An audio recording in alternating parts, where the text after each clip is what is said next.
Loma Liinda literally means beautiful hill, and the name of the area predates its use as a sanitarium or hospital by the Seventh-day Adventist Church.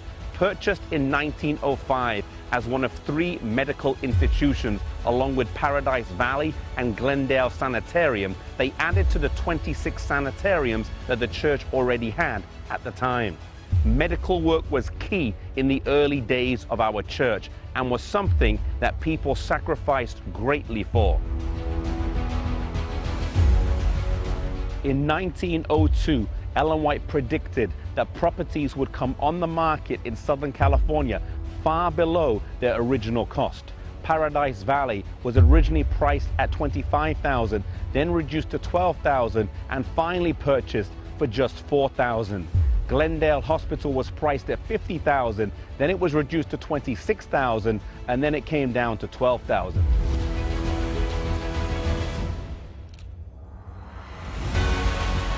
Ellen White had said there would be 3 though, and so she instructed John Burden to look for another property between Riverside, San Bernardino, and Redlands.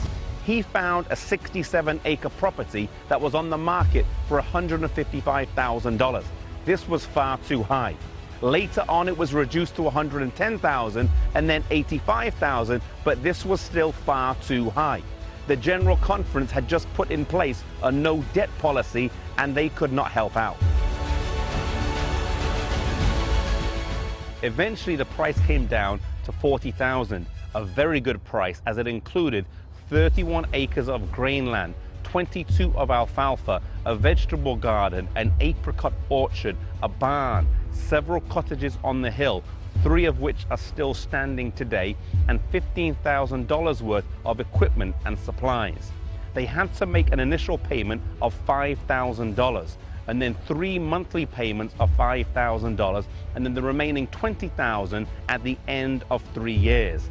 This wasn't going to be easy, but they were encouraged by the urging of Ellen White that this would also be an educational center in the future. On the 12th of June, 1905, Ellen White visited, and as she came to the property, she said several times that she had been here before. While she had not visited in person, she was referring to seeing the place in vision 2 years earlier in the autumn of 1903 and also in October of 1901. At a meeting of church members soon after, the conference president stood up and spoke and mentioned how Ellen White had said that this sanitarium should be the principal training center on the West Coast. Ellen White interrupted him and said this will be the principal training center on the West Coast.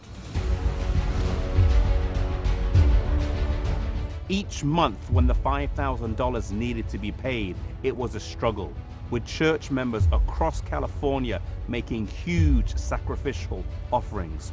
One month they had no money until several hours before the deadline when a check arrived in the post. God had his hand in the process, and instead of taking 3 years to clear the outstanding amount, it was paid off in 6 months, meaning they got an additional deduction of $1,000.